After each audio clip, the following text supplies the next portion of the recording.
welcome everyone. We are going to move ahead with our student presentation. Thank you so much for coming today.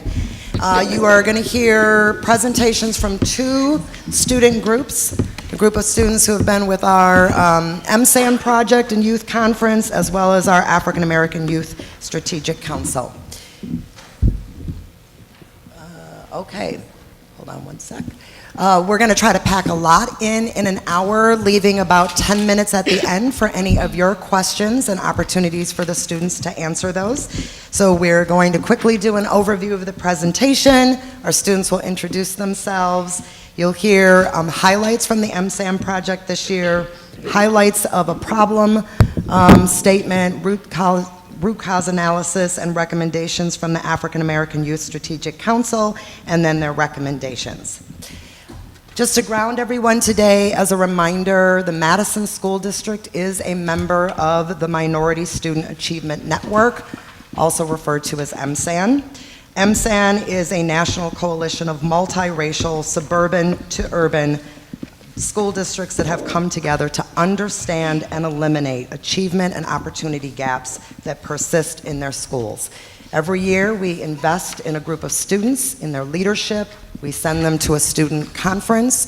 They identify a project that is relevant to them, that gets to this core focus area around achievement and opportunity gaps, and they come back and conduct the project. This year, the MSAN Student Project, was called kind of the Student Project 8 for the 8 students that represented the district. And they really wanted to address issues that students in our comprehensive high schools notice about racialized difference in treatment amongst students. They wanted to videotape and interview their peers and then present that videotape to each school's SBLT to provide a discussion and recommendations on what they think school leadership can do. Our African American Youth Strategic Council is a group of students who came together this year. They used a student voice rubric to identify the top areas where student voice is needed the most, and they'll share more about that. They also talked with their peers. They knew that they were representing others in the school. They had a conversation with their principal to highlight issues around climate and culture, and then they concluded this year's focus with a problem statement, root cause analysis, and provided recommendations. Before I have the students introduce themselves, I do also want to thank the incredible adult leadership for these students. So for our multicultural services coordinators, John Milton at La Follette, Joanne Brown at Memorial, Aaron Peterson at East, interim MSC at East, Speedy, I'm sorry, and Sean Gray at West High School. Thank you so much for your leadership. They escort the students to the student conference and help them complete this project. If we can give them a quick round of applause. And then also in our department this year, the adult mentorship for the African American Youth Council was Dion Carruthers. He's moved on but has joined us again for today's presentation. So thank you so much, Dion, for your leadership with this group. All right, now we will have the students introduce themselves, and I'll be down here moving through the PowerPoint.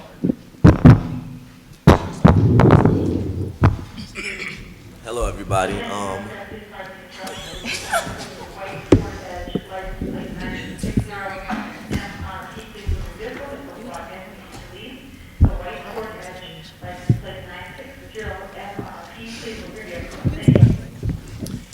Hello, everybody. My name is Norman Davis. I go to West High School. I am a sophomore, and I'm a part of AASC. Hi, my name is Trinity Jackson. I go to West High School. I'm a senior, and yeah. My name is Diana Murray. I go to West High School, and I am a junior, and I am a part of the MSAN project. My name is Shanice Taylor. I am a senior. I go to West, and I'm a part of MSAN as well. My name is Raya Steps. I am a senior at Memorial High School, and I am also a part of the MSAN project. My name is Tiara Fountain. I'm a junior at Memorial, and I'm a part of the AASC. My name is Aminata Jammeh, and I'm a junior at East High School, and I'm part of the African American Strategic Council. My name is Nago Beal, and I am a junior at East High School, and I am part of AAS, African American Strategic Council. My name is Terrence Agee. I'm a part of the African American Strategic Council. I'm a senior at La Follette. My name is Brittany Robbins. I'm a senior at La Follette. I'm a part of the MSAN project, and I'm also the president of my school's BSU. My name is Sandra Jackson. I'm a senior at East High School. I'm a part of MSAN, and I'm the president of BSU at East. I'm Israel Obi. I'm a senior at East High School, and I'm a part of the MSAN project. I'm Odway. I'm Odway. I'm a senior at Madison Memorial, and I'm a part of the MSAM project.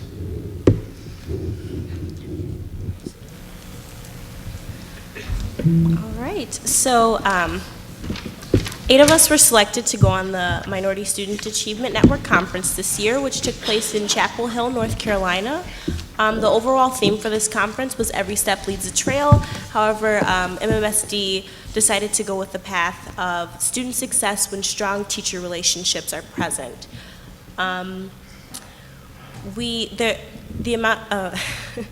There were school districts from Arizona all the way to New Jersey and every place in between. And then we discussed at the conference reasons why we have succeeded personally and came up with the conclusion that it's because of the strong relationships that we have with teachers, as well as just that Black and Latino culture is built on relationships, and so that's very important. Yeah, so basically we made this video.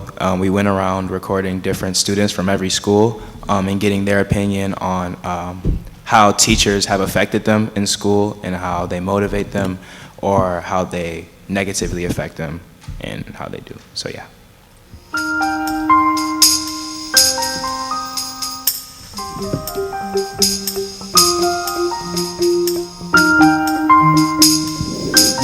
What motivates you to go to school? Like, what are like your plans?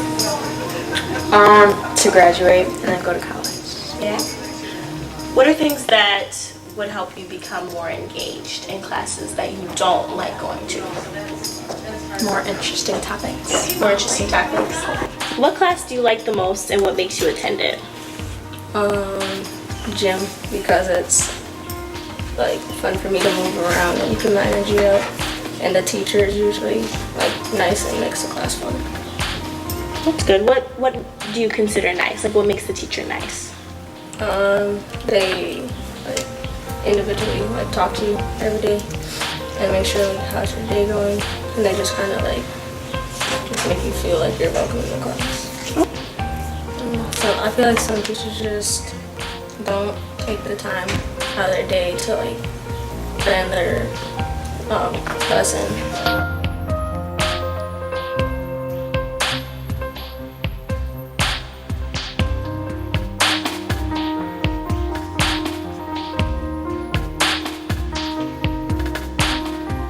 Personally, I don't feel like I belong as much. I feel like this school really doesn't accept people of color as much as they accept kids that are white. The last time a teacher reached out to me, I would say freshman year, Ms. Burmaster and Avid. But other than that, really, no other teachers really. Administration doesn't. I feel administration doesn't really do anything to support people of color in the school. I feel that there's harsher consequences for people of color than my white counterpart. They really don't know how to talk or approach people like me. I just feel like they come at people of color in more of an aggressive way and don't really see where we're coming from. I think they try, but it's not working at all. I think there's wanting more people of color through clubs and sports, but I think they're not really encouraging it.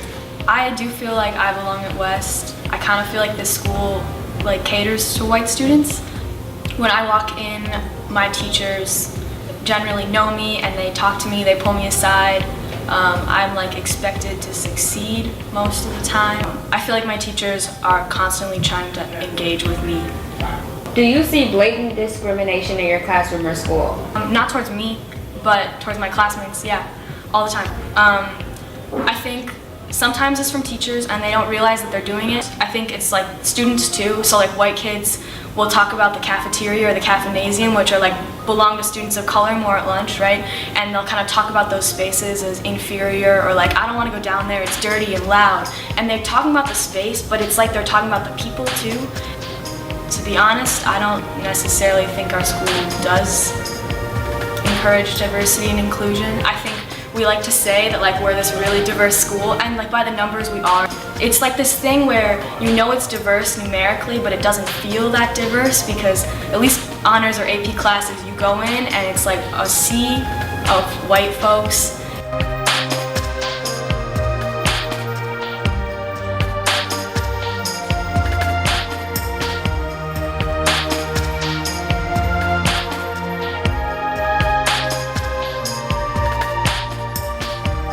East 100%. I belong at this school because it's a good environment for students to come and bond with each other and connect with each other through classes, clubs. I'm in jazz orchestra, I'm in show band, and I'm in black music ensemble.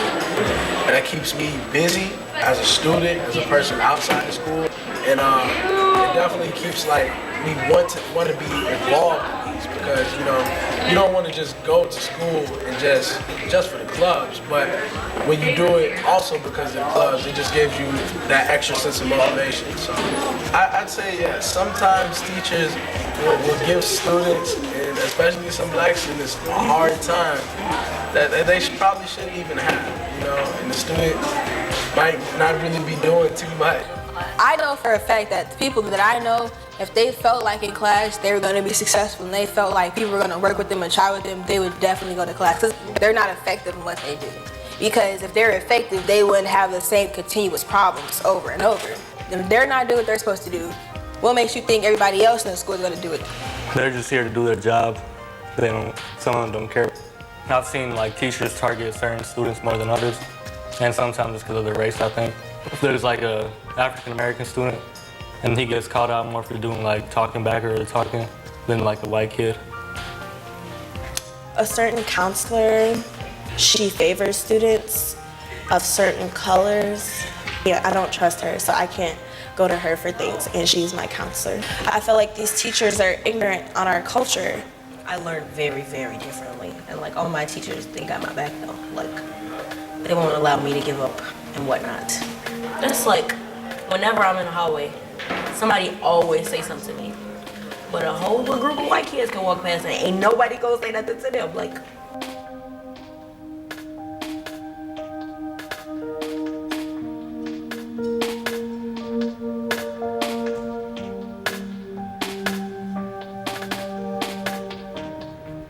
So yeah, I'm associated with BSU, so that's where I feel welcome the most because there's more people like me, everybody's more open-minded.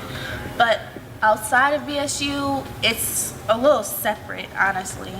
In classrooms, like, you would have like the off-task kids and then you would have the focused kids. But whenever like the off-task kids will ask for help, like the teacher will not really pay much mind to them. Yes, they are very supportive here, but not to the fullest, I feel. I feel like they don't give you like their all. One time in one of my AP classes, my teacher, and she suggested that me and my partner pick the topic because it was quote unquote easy. I do feel like they sometimes support me. I don't feel like they reach out to me in a way where I feel like I'm coming to school and I'm being supported. My teachers here are helpful. Do you see blatant discrimination in your classroom or school? We have the language week that's coming up soon. We got some different quotes on the walls in other languages or something, I think. Yep. Yes, there's a lot of diversity. A lot of my teachers do help me, especially my art teachers, and they always check in and see what I'm doing.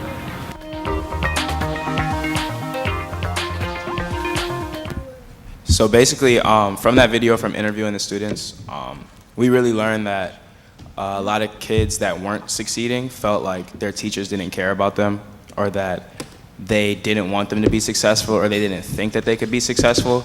So we thought that that was a key point to take out of the video and take out of the interviews, is that teachers really do have a big impact on how kids can learn and how they feel about learning.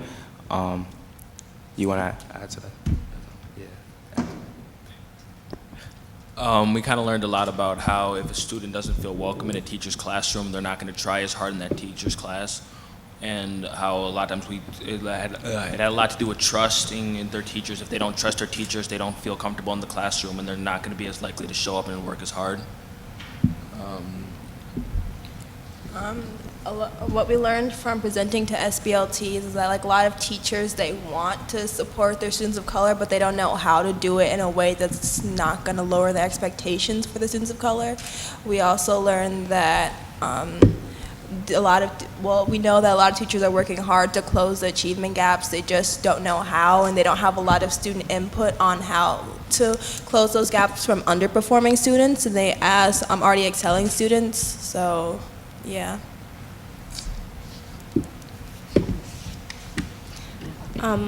One thing that I gathered is just that something as simple as asking them how their day is going or just making them feel welcome really pushes students to want to be in classrooms.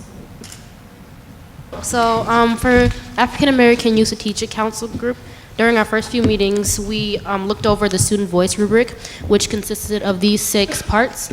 And from information we gathered from our personal experiences and experiences especially of students within our schools, we decided to focus on discipline and problem solving as well as advisement for the focus of this year.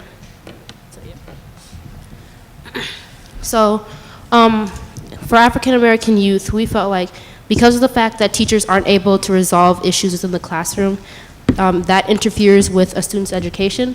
For example, if a student is on their phone and the teacher asks them to put the phone away, but the student doesn't do so, the teacher usually will go about like calling security instead of really talking to the student and asking them in a way as to why they're having the phone out. And so that takes away from the student's education because they're taken away from their classroom, and so they don't have that chance to sort of resolve that issue in a way that's less disruptive in the classroom.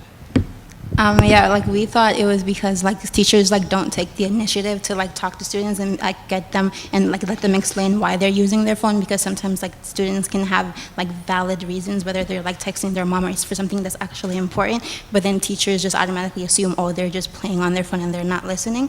At East we have something called the behavioral response team, which is like made up of like teachers and like advisors and like just people in school who have good relationships with students and like usually talk to and have those like good connections with them, and sometimes they get called in and they can be used for good, but like we feel like sometimes they are abused and teachers call them when it's not really necessary.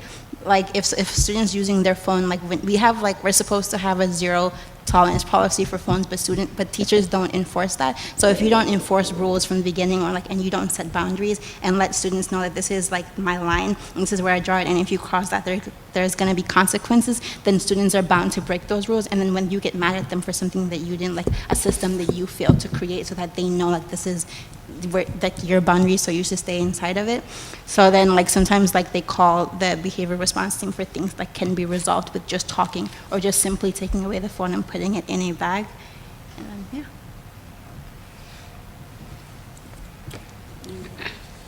Okay, so we had the topic about freshman advisory, and I know based on my perspective of me being a freshman last year that a lot of freshmen didn't really think that freshman advisory was very productive to them. A lot of times when we went into freshman advisory, we weren't welcomed by the student advisors that were there or the teachers that were there. They didn't really put in as much effort as they should have to welcome their incoming freshmen that are going to be here for the rest of the school year and stuff like that.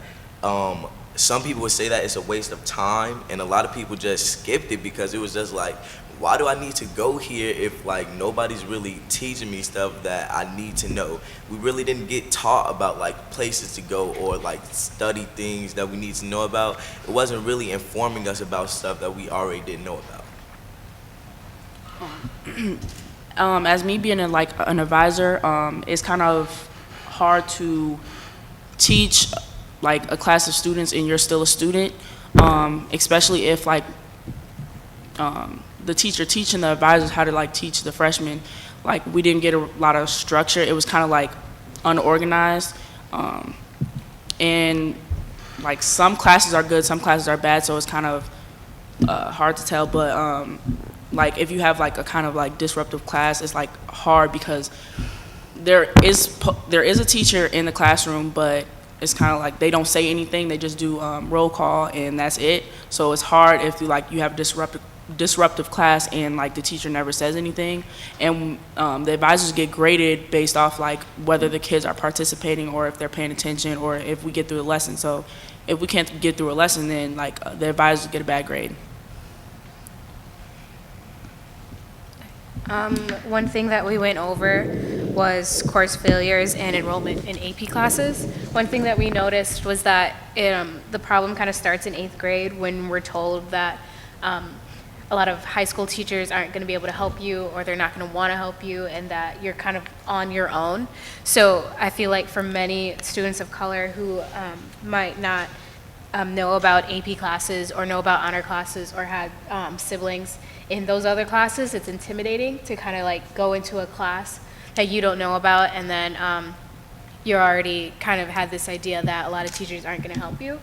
And along like when you get to high school, you're kind of still in that mindset, so you really don't ask a lot of questions. So we really, like some people just don't really ask a lot of questions about what is it to be in an AP class, like how does that help, what does it mean to be in an honor class, and so I guess it's just kind of like that cycle, but there's also those times where sometimes you want to go into an AP classes and a lot of teachers will tell you that you might not be prepared for it or you might not, it might be too hard. Like for me, I wanted to do AP World, but a teacher told me that I might not like it because you have to do a lot of writing, but I end up going to AP Lit and I really enjoy it and I have a high A, so it's just kind of one of those things where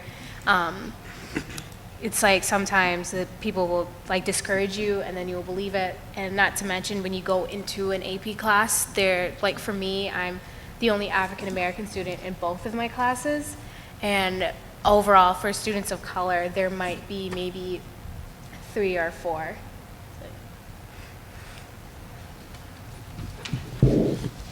For ACP, we're supposed to be doing things focused on the career we might choose later on after high school. Freshman year, they have us take a survey on career cruising that will kind of match you up with some of the jobs that you might potentially do, and that's pretty much the extent of what we do when it comes to talking about careers to pursue after high school.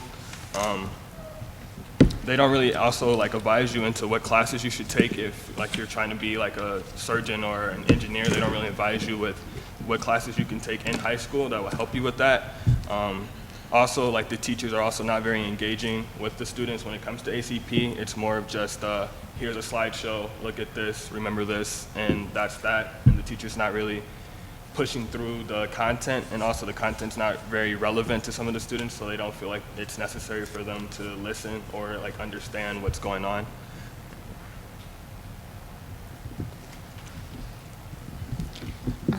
So we, as African American Youth Strategic Council group, we came up with a problem statement, and this problem statement states that African American students find it difficult to achieve in our high schools because they feel teachers struggle to build authentic relationships, and so they show they care about their success, which was discussed before, that African American students don't feel that connection to a teacher, so they don't feel the motivation to continue through that classroom.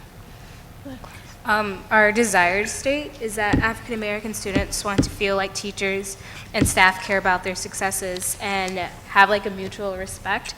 So we kind of came up with like what we would want to see, and more African American students graduating on time, African American students being achieving and going into honors and AP classes, and also feeling as if like African American students belong in schools and in higher level classes, but in the community in general.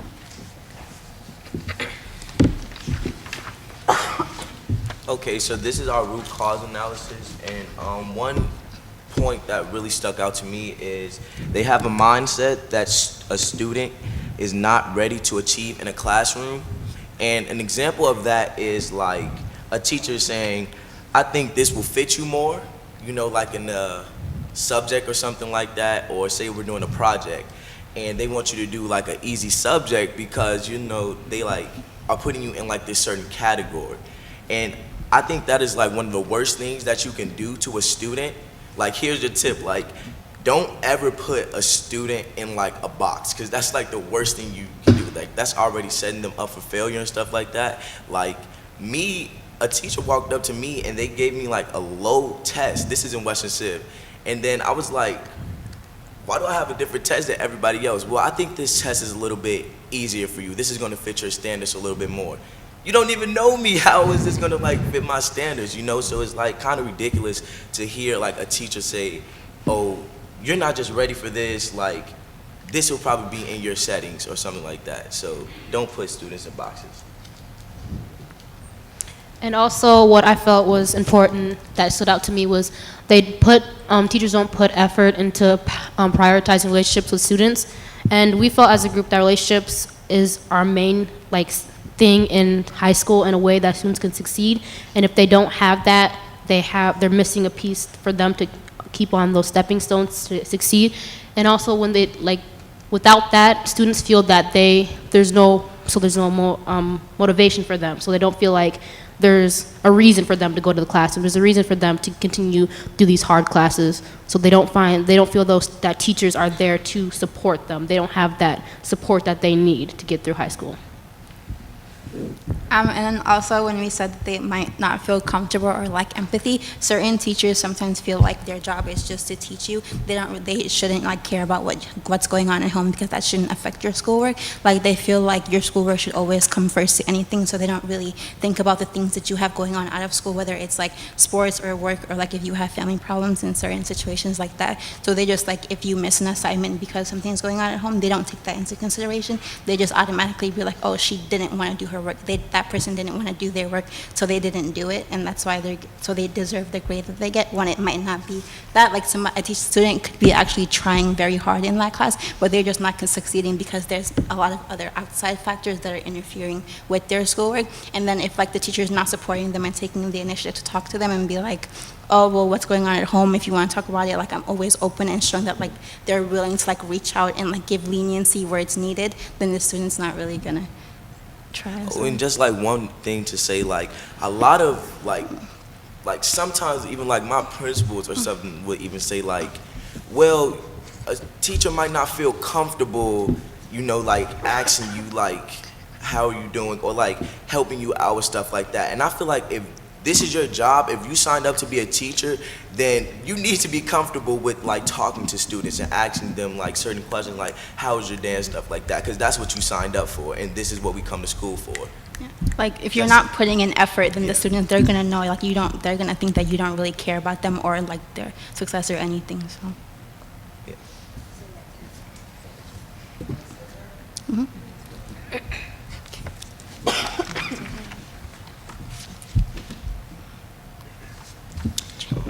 Some of the recommendations that we had was that we do like random drop-ins, because like sometimes there'll be like an observer come into some classrooms and the teachers will tell the students ahead of time like, okay, be on your best behavior, someone's coming to watch us. So if we do it randomly, so teachers will get better feedback on like how they're actually like running the class, that might help. Or if we can also like incorporate student feedback, like if students could do something to demonstrate or tell the teachers how they feel about how they were teaching the class or how they felt about the teacher. Maybe if we did like consistent meetings with teachers to focus on how we communicate and like relate to students, maybe like offering some type of class that they could take to better further on like their knowledge of like communicating with students. And teachers also just need more feedback in general. They just need to know what they're doing right and what they're not doing right so they can make the changes. So some MSAN recommendations we had for teachers was to make an effort to attend students' extracurricular activities. So whether it's like coming to a BSU cookout or something, or going to just a student's basketball game, just to show that you support them and you care about what they do outside of school. Also give genuine compliments. Notice a student's new hairstyle. Notice a student's new hair, not hair, but like outfit, just to show that you are really paying attention to the student. Create support systems for all students, not just excelling students. So in the video we saw the girl from West was talking about she's expected to succeed, and minority students, we don't feel like we're expected to succeed. It's like a random, or it's like a miracle that we succeed when it should be a given. Allow students to share their weekend updates. So example, on Mondays, you can go around the classroom and ask students like what they did this weekend. This just builds a relationship to like let you know what goes on outside of students in the classroom, so you can know more about them and you can help them out if they're struggling in class. I want to touch on the last point more, because I often feel like my feelings are like obliterated from a lot of teachers and things, because I'll be like tired, but no one will ever ask me why I'm tired. Their initial reaction is to send me out of class or to call security. Or I'll be hungry, and a teacher's initial reaction or a principal administration is for me to go to class right away, but you guys don't know why I'm hungry. You guys don't know why I haven't gotten sleep that night. And I feel like that's the point where like students become like recalcitrant towards not only like teachers and stuff, but like school. Like they just don't feel welcome. They don't feel comfortable or supported in their schools. And the biggest thing about asking like students how they feel is that this all affects us. And most of these meetings that like teachers have and like administrators and all of that never include students. So how can you know what's best for students if you don't ever ask students what they feel like is best for them or what they would like to see different or changed? And I just have just a couple suggestions for the school district. Maybe creating some community building events that celebrate diversity of students, that include all the 4 schools. Maybe at the end of the summer before we all go back to school, just so like a welcoming, like we understand your culture, like we're here to open it and celebrate it with you, and that will really make students feel more welcome and happy to go to school in the fall. Reaching out to the parents of minority students, so maybe even getting like a board or something, like a parent board for like minority students, just to address like those certain problems, and then allowing like like panels like this to present to student bodies, just so that they understand what we're trying to do for them. And then also increase the amount of students who attend the MSAN trip, because I know that it was like a super powerful experience. It'll just be great if more students got to experience it. Another thing is just like adding to the curriculum, like forcing teachers to like report back on like how their students are doing, or like things that'll force them to build these relationships with students, so they're not just like expected to, but because there's really no way to like see if a teacher is doing that, see if a teacher is like talking to their students or not. So just like having a way for them like to report back like weekly or monthly on their students personally and not academically. Yeah, and then 2 things to add to the to make an effort to attend students' extracurricular activities. Even if you're unable to attend the activities, know when the games are. I mean, they're in all of our planners, and then ask them about it the next day. You don't have to attend, but like let them know that you like care about what they're doing outside of school. And then there was something that you said. Oh, that's the OB said. Oh, our program that we said that we wanted to input. Or it's like if you see that if a teacher is unable to connect with a student, make sure that like connect. How did you go? You connect it. You tell an adult that's connected to the student to check in with them. And then they start building that relationship with them. So then that student, like once, if they're behind in the class, someone that they trust can check in with them. And even though it's like your job as a teacher to build a relationship with the student, if you can't do that, make sure that there's someone building that relationship with them, so then they're not lost within our districts in our school. I did not explain that. Okay, just checking. I have just one more suggestion to like go back to the create support systems for all students and not just for already excelling ones. I think this is literally all students, because most of the students that are excelling now have access to programs like People and Avid and like other support systems. So I feel like with the help of more support systems just implemented within a school in general, not just like an outside thing or to be treated like as a privilege to get extra support, would, I feel like, motivate students to be like more engaged in school and also to feel like they can be successful.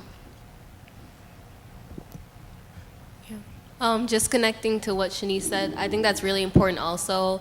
I'm in AVID, and I feel like if I didn't have AVID, I probably wouldn't be as successful because I have that like support system. I know I have people looking at me differently.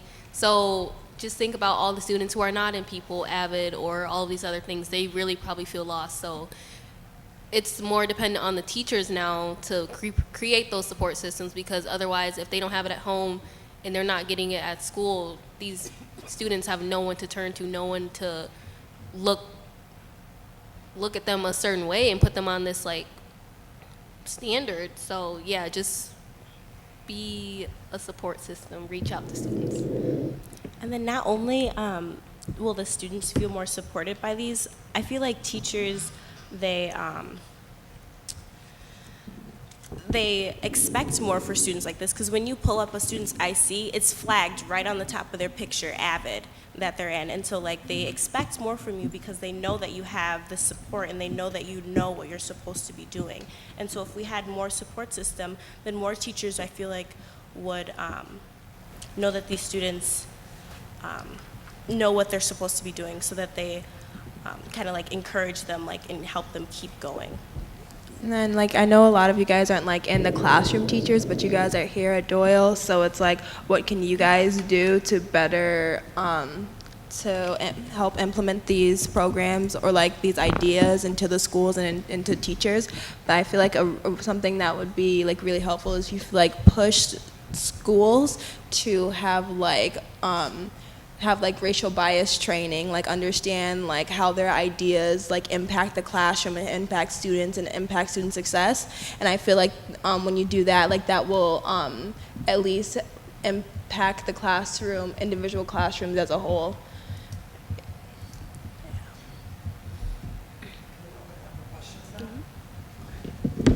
So I want to, can we give them a round of applause so far?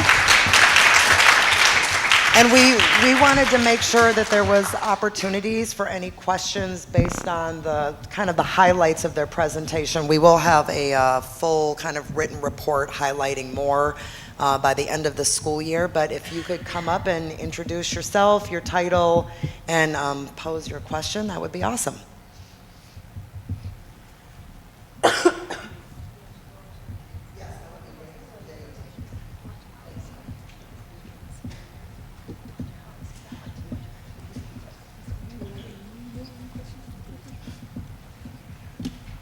Scholars. My name is Alex Ferland. For those of you who don't know me, Chief of Schools. So I'm responsible for all the middle and high schools in the district for the last 4 years. Thank you for your honest assessment and reflections on both your experiences and your peers. I appreciate deeply your recommendations. This one that's specifically standing out for me is finding ways for students to have voice within the adult structures that make decisions for the school. And I was wondering, from your perspective, what do you know about those current structures? Which ones stand out for you as the ones that you think are most important for a student to be a part of? For example, every school has teacher team meetings that meet. Every school has a school-based leadership team. So I wonder, one, how much do you know about those structures? And two, which ones that you do know about you think students in the future should be a part of to help the school improve itself? Actually, not even the school, but also district level as well.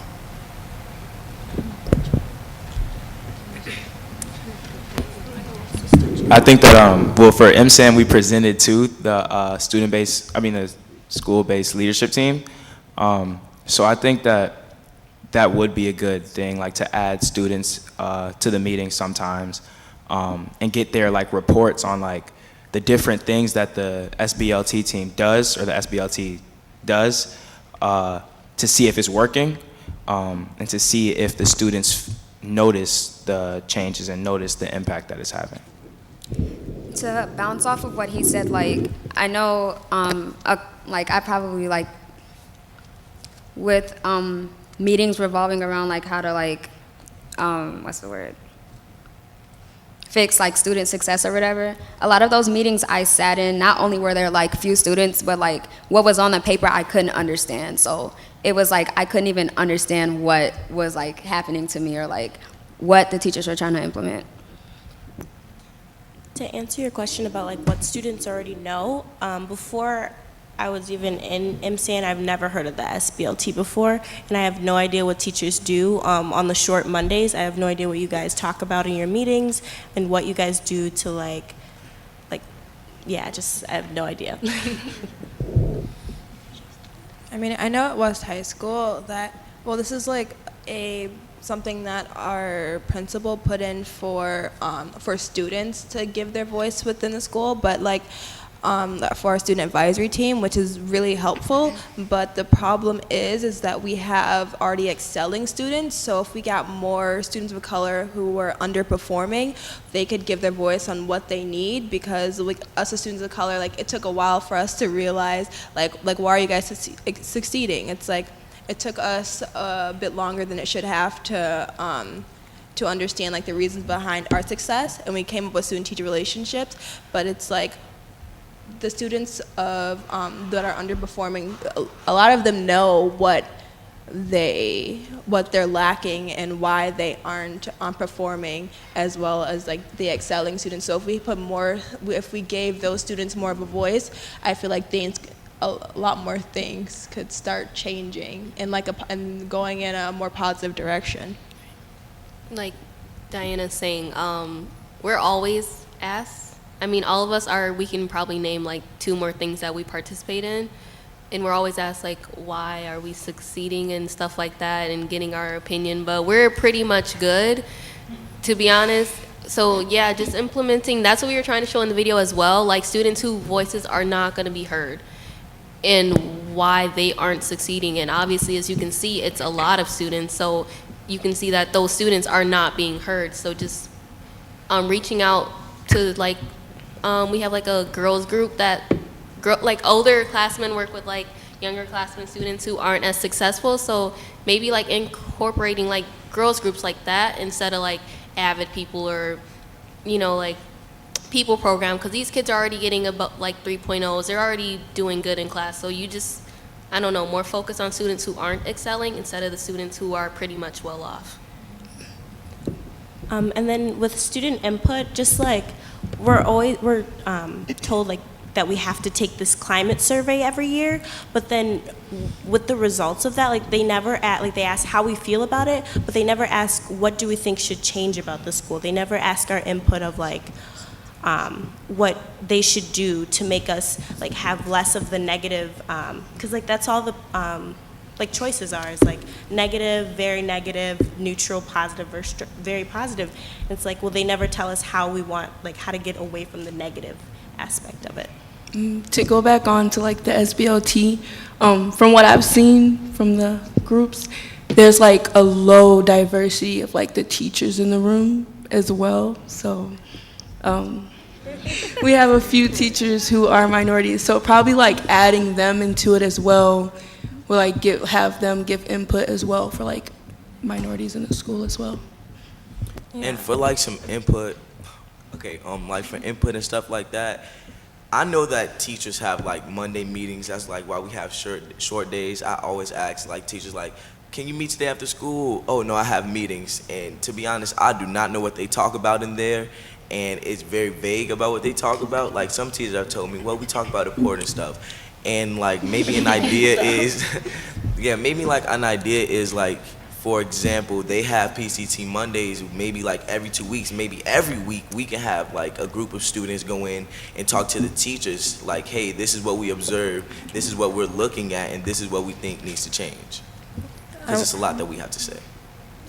I want to add on to what Rae said about like the low diversity within like the SBLTs, and like our our schools, I know especially at West High School, we are really lacking like people of color within our staff, and we have no one to represent us besides maybe one person that looks like us within our within SBLT. So it's like we have, like, to be like blunt, we have a bunch of white people telling, like trying to come up with a plan for how we're gonna get black kids to succeed, and like students of color to succeed. So if they don't have any background, like any personal background or personal experience within the within like a school district like ours, I don't know how we expect for change to happen if there's like no one to look like us that has had similar experiences. I want to make sure we get a couple more questions or comments. Hi, my name is Erica Kruger, and I work with the school counselors in the district. My job is to support them in their work, and I know we have a lot of room to grow in how we support all of the students in Madison. And I'm really curious to know a little bit about, for you all, what has been the most supportive in terms of your thinking about plans for after high school, that post-secondary planning part?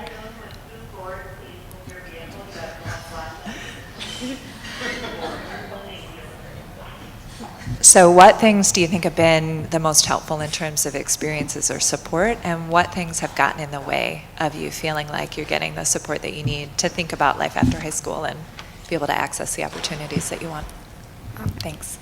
For me, I feel like the biggest support that I have is AVID, just because it's like a group of, I think, maybe like 20 plus students who are both like come from, I guess, like a place where I am, like either minority or low income, or just maybe not having the resources or having an idea of like what's to come next for school. And I feel like without AVID, I don't know if I would be able to, I don't know if I would have like the courage to like be in like AP classes, or to be in different groups and organizations, or even like hear about them. For, I think, I don't know, for like a challenge, I guess, would probably be like, sometimes it's intimidating to be in those groups where you really don't see people that look like you, or sometimes where like they just don't understand. So I guess that's, yeah. For me as well, being an AVID has been really helpful. But also, one thing about my AVID counselor, she doesn't really support us going to out-of-state schools, especially historically black colleges and universities. That's been a real struggle for me to get there, because all of like the resources she gives us are UW schools, and we keep telling her we don't want to go to UW schools. We're trying to go out of state. So like that's just been a struggle for me. I had to like do almost everything on my own to get the school I wanted to. I had a lot of problems like FAFSA, and like every time I would tell her like, oh, I'm struggling, or like I'm behind with my FAFSA and like for my school, and she's just like, well, I don't know, just call them. So it's just a lot of like encourage students to be like reach out like out of the box, because I don't know, that was just like a really big problem for a lot of students, just expecting them to either go to like UW-Madison or like these UW schools, or just telling a lot of minority students like go to MATC, like just apply for MATC, just that's your best option, just go to MATC, just go to MATC. Like I don't know, the expectation is low for students of color. How many of us on here are in AVID? Because I know I am. So it's like, this just shows you how like when you're like not in AVID, it's like a lot harder to like move through the system and like succeed, because like almost all of us, besides like maybe 2 or 3 people, like raise their hand, and so that's like, it shows you it's really hard to move through our school system and succeed if you don't have that kind of support. I'm in AVID and in People, so it's like I have 2 systems that are supporting me. Yeah, I definitely agree with Diana. Mostly all of us are in AVID, and yeah, that's cool and all, but then you got to think about like, what about the kids that aren't in AVID? How are they going to get support as well? Some like challenging things that I see related to a previous comment was that yeah, a lot of classes that are challenging, I don't see a lot of kids that look like me. I take Western Civ honors, and it's not a lick of chocolate, none of that in my class. So I would really love to see a difference in that. So yeah. Can I go ahead? Hi, everyone. I'm Jen Cheatham, the superintendent. It's great to see you. Thank you so much for doing this. I have a page full of notes, and I could stand here and ask you questions for the rest of the day. I'm sorry, can you speak up a little bit? Oh, yeah. Can you hear me better now? Yeah. Wow, I've never been in the audience of the school board room. I usually sit up at that table. I have a couple of key questions. One is, as the superintendent, people want to find kind of easy solutions, right? They want a program they can buy. They want to be able to make an investment with money, right? But what I hear you all saying, that at its core, it's about relationship, authentic relationship between a teacher and the student.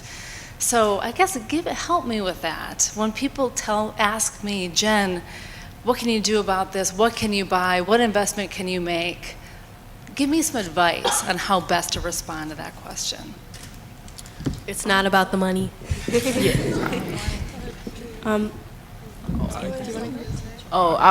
I mean, it is about the relationship, because some people don't have that at home. So like, because like most of them are I'm not an Avid, so most of them are an Avid, so they do get that support. But so like people like me that are not an Avid, like, it's not like about money or anything like that. It's like a simple thing, as I forgot who mentioned it, like just saying like, how's your day, or like noticing like little things, like, because like nobody knows what somebody goes through at home. Like for students that walk in the hallway all day and it's automatically like, oh, they're a troubled student, like, but they don't actually like get like to know the student. They don't know what they're going through. Like some kids do go through a lot, so like they come to school and it's just like they're labeled as like somebody that doesn't want to learn, or like, I don't know, like just labeled as somebody that doesn't want to learn, is like a troubled student, doesn't want to pay attention, but they don't know like what that person is actually going through. So it's like building a relationship, like get to know them, and they like, you know, you may change someone's life. All right. I definitely say relationships is the key, because for a lot of students at Memorial, they're scared to take AP classes because they don't know the teachers, or or there's not a lot of African Americans or other students of color in the classroom. So what we did is we started a club called AP Potential, where we have students of color come in and we introduce them to these AP teachers before they even step foot in the classroom. They can kind of get a feel for what's going on. And it doesn't really involve money, because all we have them do is come in for lunch, and we bring these teachers in, and it gives you the opportunity to sit down 1v1 and just talk to the teacher about the course load. And instead of you have to like speculate off of who's in that classroom, where you're going to see a lot of white students, you get the opportunity to get a feel for it by yourself. And like the biggest thing for a lot of us is that trust we've built with our administrators and our teachers, that the fact that we don't feel that we are singled out in the class, the fact that we feel that we can go to certain teachers in the school and we can talk to them. And I know I can go to like my principal or to Miss Brown, and we can talk about anything, and we can have that serious conversation. And that's what makes me want to succeed as a student in the classroom. And there are those teachers who look outside of Wisconsin that really makes you feel like, hey, I can go out there and I can do something. For example, like our BSU, we take an annual trip down south every year to go look at HBCUs and alternatives to taking anywhere in the Madison or Wisconsin area of colleges. And it makes you feel that as if these people believe in you, and when they believe in you, it kind of makes you feel that as if you can succeed further than Wisconsin, that you can make an impact outside of your state and on a more national level. I'll take one more on that question, and then I have one other question. I think just reminding teachers, like, just asking them a question, what does it mean to be a teacher? And just like having them think about elementary school teachers. I think we were talking about this in the mindfulness club. Just like when you think of the difference between elementary school teachers and high school teachers, elementary school teachers will just say, I'm a teacher, where high school teachers will say, I'm an English teacher, I'm a math teacher. And I feel like that's where the connection gets lost, because they focus on their subject rather than focusing on supporting the kid as a whole. It's interesting to me, because it seems to me that every technical solution we put into play, they're all well-intended, but if the relationship isn't at the center of the solution, it doesn't work. So the ACP process that you talked about in your presentation, great technical solution, but if the relationship building isn't at the center of why you're coming together to talk about your academic and career plan, it doesn't matter, right? It's not authentic, it's not real, it's not meaningful. One last question, I do have to go. I'm curious about where you want this to go from here, because we'll take your recommendations and take them to heart and try our best to implement them, but I'm assuming that the council, including the MSAN students, don't want this to be a one-time conversation, right? So I guess I'm curious about where do you want it to go from here, and what does it look like for you guys to hold us accountable for following through on the discussion we just had? I think just seeing a difference of students in the hallways at East, that's a pretty big problem, and I think us seniors especially being on this, that just shows like we really care about like our peers succeeding and we want the best for them. I feel like, I don't know, I personally see like a decline in the underclassmen like performing compared to like when we were underclassmen. So I feel like it really just needs to be a change, and when we come back I do hope to see like a really big difference in our students of color succeeding. And I just hope to continue like the African American Strategic Council group, like to continue that, maybe expand it to other students, more students from different schools, so we can continue talking about these issues within our school district. The biggest difference I want to see is not the same panel of people each time, because I know I've been there, and I also know from my peers that they are usually always the same ones on the panels when it talks about like minorities achieving or becoming more successful. So I feel like this panel needs to be diversified, and especially with underperforming students. We need to know what do they need to feel supported. Also seeing, I don't know if there's any other principals, but it's really nice seeing our principal from East, Mr. Hernandez, just seeing the head like person in our school, showing that they care is like gonna really show like other teachers, like I'm pretty sure he's gonna come back and tell other teachers like what they can do. So that's really important to see some principals in here. Yeah, I definitely say it's important to not leave us out of the conversation, because a lot of times it hurts students when teachers try to make plans without getting the students' input, because we are the people that are going to go through it, and we like to have our own input and let you guys know what's going on. And also about the East principal, I mean our principal Memorial, Mr. Affeld's here, and it means a lot to us knowing that you guys are here and you're listening to what we have to say, and you're going to take it back to your schools and figure out what you can better do to help improve relationships with students. Also, I wanted to say something really quick, is that like we're here like at the Doyle building, and like I know like a lot of teachers, I'll make this really quick, but I know a lot of teachers are like complaining because they feel like their voices aren't heard, and like unless like they feel like they're taken care of, or the students won't be taken care of, because they can't, they feel like they don't have any planning time, and if they feel like they don't have any planning time, that time that they should be taking to listen to us, they're trying to take to plan their next class. And so we have to make sure that our teachers are being taken care of so they can take care of us, and that's a big thing. And what I want to see change is I want to see less students of color in the hallway. I want to see less of the BAT team being called into the classroom, so more teachers being able to discipline by themselves within their classroom. So that means in order to do that, there need to be stronger relationships built with students of color, and like meaningful relationships built with students of color. And so our like majority white staff knows that they can build relationships with those students of color even though they don't look like them. So trying to change that idea that you have to look like your student to build a relationship with them. Another thing that we most definitely need to improve on is connection with counselors. My freshman year, I'm not gonna lie, I didn't even know my counselor's name. It took me to my sophomore year to honestly like know who my counselor is, and I was like in a very bad position and stuff, so that's exactly why I needed to go talk to my counselor and stuff like that. But I don't think that it should ever take a student to be at like a low to go talk to a counselor. Like you should already know who your counselor is. And this lady the other day was talking to me, she was like, well, you need your counselor. She said, for like the rest of your high school career, like you need to stay in contact with your counselor, because your counselor can make stuff happen like that in a second and stuff like that. So definitely have connections, like, and put that thing out there, like students need to have connections with their counselor.